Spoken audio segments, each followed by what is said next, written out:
मेरे भगवान मर गए, छोड़ गए मुझे, अब मैं किसकी आरती करूंगा। अरे पूछो मत भैया, हमने सुना है 7 वर्ष की आयु में अपनी उल्टे हाथ की छोटी उंगली पे गोवर्धन पर्वत उठा लिए थे, वो भी पूरे 7 दिनों के लिए। हाँ भैया, हमने तो सुना था इंद्र को वर्षा करने की शक्ति भी यही देते थे। अब भगवान मर गए तो पता नहीं बारिश वारिश होगी कि नहीं होगी। अरे वो देखो, बारिश हो रही है, बारिश।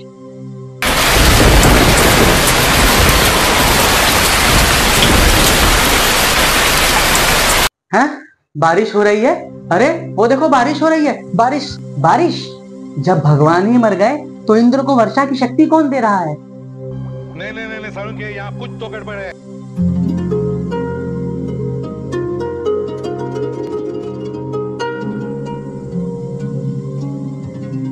हरे कृष्णा दोस्तों, कई लोगों के मन में ये सवाल आता है कि यदि राम और कृष्ण भगवान थे तो उनका जन्म क्यों हुआ और उनकी मृत्यु भी क्यों?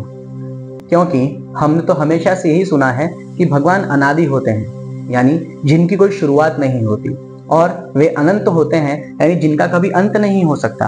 तो इसी गड़बड़ी को आज हम यहाँ पे सुलझाएंगे। तो सर, जो मरा और जो पैदा हुआ वो भगवान कैसे? इसका जवाब खुद इसी सवाल में है।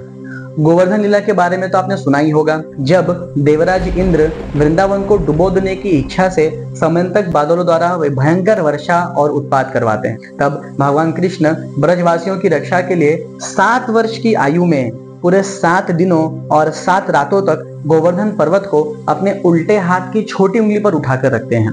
भयंकर बारिश करने के बाद भी जब इंद्र वृंदावन को हिला तक नहीं पाते तो उनके सिर पर जो शक्तियों का घमंड चढ़ा हुआ था वह उतर जाता है। और तब श्रीमद् भागवतम के 10वें स्कंध के 27वें अध्याय के श्लोक नंबर 2 से 13 में यह वर्णन मिलता है कि देवराज इंद्र इस सारी घटना के बाद श्री कृष्ण से एकांत में मिलने के लिए आते हैं। वे पहले तो अपना मुकुट उतार कर श्री कृष्ण के चरणों में रखते हैं और फिर दंडवत होकर उन्हें प्रणाम करते हुए कहते हैं कि हे भगवान, मैं आपकी शरण में हूँ, मुझे क्षमा कर दीजिए। मैं यह भूल गया था कि मुझे मेरी सारी शक्तियां आप ही के द्वारा प्रदत्त हैं और यह सब इस ब्रह्मांड की सेवा के लिए आपने मुझे दिया। मैं स्वयं को कर्ता मान बैठा था, लेकिन मैं अब समझ चुका हूं कि असली कर्ता और कारण आप ही हैं। आगे देवराज इंद्र श्लोक नंबर 6 में कहते हैं कि आप ही इस ब्रह्मांड के गुरु एवं पिता हैं और आप ही इस संपूर्ण ब्रह्मांड के सर्वोच्च नियंत्रक एवं स्वामी हैं। मैं अभिमान के वशीभूत होकर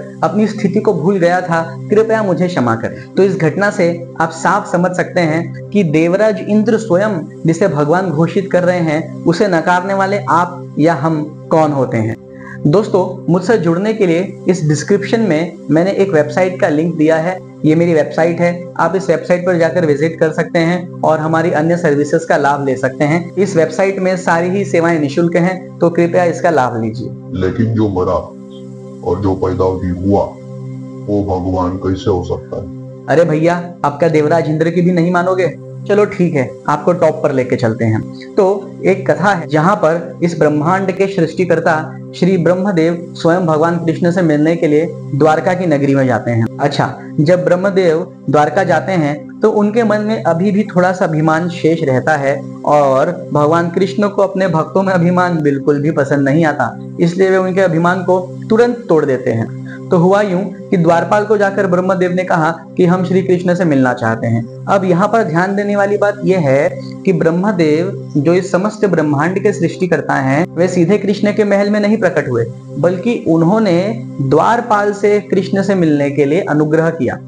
समझ रहे हैं? यानी ब्रह्मदेव स्वयं चाहकर भी श्री कृष्ण से सीधे नहीं मिल सकते, उन्हें भगवान की अनुमति की आवश्यकता पड़ती है। कहानी पर लौट आते हैं। तो द्वारपाल ने इस पे ब्रह्मदेव का परिचय पूछ लिया। ब्रह्मदेव भड़क गए। तुम हमें नहीं पहचानते? हम ब्रह्मा हैं, जाके कृष्ण से कहो हम उनसे मिलना चाहते हैं। तो द्वारपाल ब्रह्म जी का संदेश लेकर अंदर चला गया। फिर द्वारपाल बाहर आया और उसने पूछा कि श्री कृष्ण पूछ रहे हैं कौन से ब्रह्मा। इस पर ब्रह्मदेव विचलित हो उठे।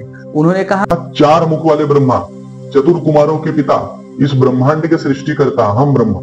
तो द्वारपाल फिर अंदर गया और जब दोबारा बाहर आया, बाहर आकर उसने कहा कि कृष्ण आपको मिलने के लिए बुला रहे हैं। अब ब्रह्मदेव अंदर जाते हैं तो श्री कृष्ण उनका उचित मान सम्मान करके उनसे आने का कारण पूछते हैं। तो ब्रह्मदेव बोलते हैं, भगवान, मैं कारण तो आपको अवश्य बताऊंगा, पहले आप मेरी एक जिज्ञासा का हल करिए। तो कृष्ण पूछते हैं बताइए। तो ब्रह्मा जी पूछते हैं कि आपने द्वारपाल से ऐसा क्यों पूछा कि कौन से ब्रह्मा मिलने आए हैं। तो भगवान कृष्ण ने कुछ बोला नहीं, वे सिर्फ मुस्कुराए और एक ही सेकंड में ब्रह्मदेव के आसपास लाखों करोड़ों ब्रह्मा, शिव और विष्णु प्रकट हो गए।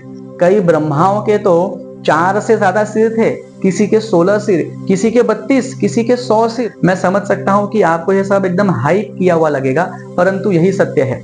तो ये सत्य कैसा है, इसके बारे में हम आगे किसी वीडियो में चर्चा करेंगे। पहले इस कथा पर हम बने रहते हैं। तो ब्रह्मदेव इन सबको देखकर चौंक जाते हैं कि ये कैसे मुमकिन है, और ब्रह्मदेव कृष्ण से जिज्ञासावश पूछते हैं कि भगवान आप ही मेरी जिज्ञासा को अब हल कर सकते हैं, आपने तो मुझे और उलझा दिया। तब भगवान बताते हैं कि आप सिर्फ इस ब्रह्मांड के ब्रह्मा हैं, ठीक है। वैसे ही इस समस्त स्पेस में यानी इस अंतरिक्ष में कई अनंत ब्रह्मांड मैंने बनाए हैं। उन अनंतों ब्रह्मांड में अनगिनत ब्रह्मा है, शिव है और विष्णु है, और सभी अपनी अपनी स्थिति को भली भांति जानते हुए अपनी सेवा को पूरा कर रहे हैं। अच्छा, जिस ब्रह्मांड का स्तर जितना ज्यादा है, उस ब्रह्मांड के ब्रह्मा के पास उतने ज्यादा सिर हैं। तो आपके पास केवल 4 सिर हैं, आप सबसे छोटे वाले ब्रह्मा हैं।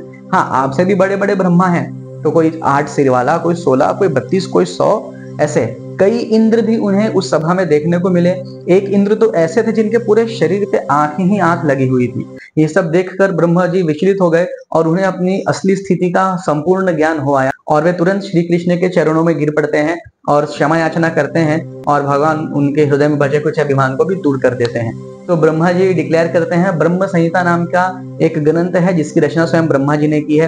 तो आप उस ग्रंथ को पढ़िए, बहुत बड़ी नहीं है। उस हर एक श्लोक में अंत में ब्रह्मा जी कहते हैं, गोविंदम आदि पुरुषम तम अहम भजामी, कि हे गोविंद आप आदि पुरुष हैं, मैं आप ही को भजता हूँ। समझ रहे हैं। तो ब्रह्मा जी भी डिक्लेयर कर रहे हैं कि श्री कृष्ण ही भगवान है। तो सोचिए, जिनकी लीला के सामने स्वयं देवराज इंद्र और इस सृष्टि के रचयिता ब्रह्मा जी भी नतमस्तक हो जाते हैं, क्या वे भगवान नहीं हो सकते? लेकिन जो मरा, जो पैदा हुआ, वो भगवान कैसे? अरे भाई, भगवान के जन्म के बारे में आपको पता ही क्या है? बस उतना ही पता है जितना आपने या तो टीवी पर देखा है, या तो पत्रिकाओं में पढ़ा है, या किसी से बस सुनी सुनाई बातों को आपने आगे फॉरवर्ड कर दिया है। इसके अलावा आपने कभी खुद बैठकर श्रीमद् भागवतम जैसे ग्रंथराज को कभी पढ़ा है? नहीं पढ़ा है। भागवतम में वर्णन आता है कि भगवान का जन्म आपकी और मेरी तरह एक नॉर्मल बच्चे की तरह नहीं हुआ था, बल्कि विशेष जन्म था। वह कैसे? देखिए, माँ देवकी और वसुदेव ने पिछले जन्म में घोर तपस्या करके भगवान कृष्ण को प्रसन्न किया, और जब वे प्रकट हुए तो वरदान रूप में देवकी और वसुदेव जी ने मांगा कि आप ही हमारे बालक के रूप में प्रकट हों। तो इस वचन को पूरा करने के लिए भगवान अगले जन्म में, यानी देवकी और वसुदेव जी के अगले जन्म में, उनके पुत्र रूप में प्रकट हुए। अच्छा, उनका प्राकट्य भी कैसे हुआ?